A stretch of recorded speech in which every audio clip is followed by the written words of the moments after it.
Showtime si Titing Manalili. Daming napahanga sa ginawa niya kagabi sa finals ng North Division sa Junior MPBL. Napasigaw ulit ang commentator sa ginawa ni Titing Manalili. Nagalakoroko pass pa nga siya sa kanyang no-look pass. May inangasan pa na player si Luis Pablo. Gandang chase down block. Sa sobrang hype ng laban, napatayo pati si Mayor Along malapitan.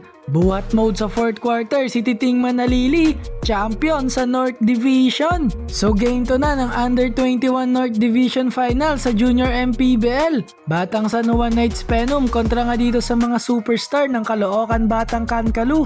So opening frame ng laban, napatawag kaagad ng timeout dito ang Batang San Juan Knights Phenom. Kumanaban naman ng 4-0 run si Titing Manalili. Pero pagtapos ka ng timeout na yon, ay sa end 1 na to ay dito nakuha ng San Juan ang kanilang first points of the game. Hindi nga lang naipasok ang bonus free throw. Pagtapos nun ay dito na rin nakuha ni Luis Pablo ang kanyang first 2 points. Gandang assist sana sa ilalim dito ni Titing Manalili, hindi lang naipasok. Under 5 minutes ng first quarter ay dito na naitabla ng San Juan ang talaan. Simula nga nun ay dito na nag-init itong opensa ng San Juan. Nakapagtala pa nga sila dito ng 5 tuturan, kaya pagtapos ng first quarter, habol ang tatlo ang Caloocan Kankalu. Start of second quarter, nagmistulang Luis Pablo versus LeBron James Daep ang naging laban. Kumuna ng 5 straight points itong si LeBron James Daep at 6 points naman itong si Luis Pablo. Pero tuloy-tuloy pa din dyan ang mainit na opensa ng San Juan. Buti na lang sa pamatay sunog na 3 points na to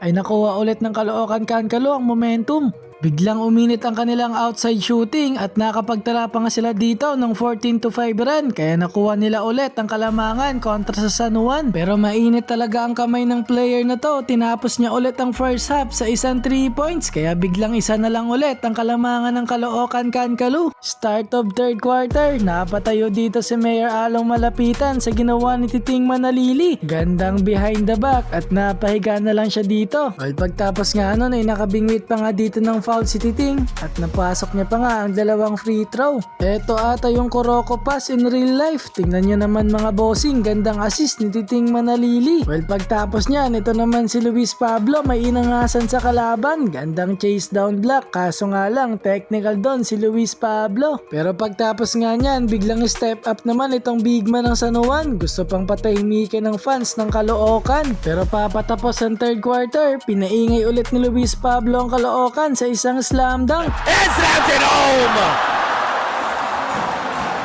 Na-hype ulit si Mayor Along. Natapos ang third quarter, lamang ng 4 ang Caloocan Kankalu. Fourth and final quarter ay dito na nag-take over mode si Titing Manalili. 3 kaagad ang naipukol sa opening frame ng fourth quarter. At dito na nga sa transition na to ay biglang nagkagulo ulit ang buong arena sa ginawa ni Titing Manalili. Kahit yung commentator ay napasigaw sa ginawa niya.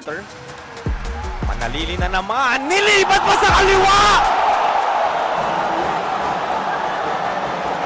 Buhat mode sa fourth quarter si Titing Manalili at nakapagtala pa nga siya dyan ulit ng 5 points at isa nga dyan ay galing sa malayong 3 points. At tingnan nyo sa play na to mga bossing, Kuroko pass ulit ni Titing Manalili. Ganda ng pasan nila kaya lumulobo na ulit ang kalamangan ng Caloocan Kankalu. Nakapagtala pa nga ulit dyan ng 2 points itong si Titing Manalili. 26 points na para sa kanya, inasar pa yung kalaban.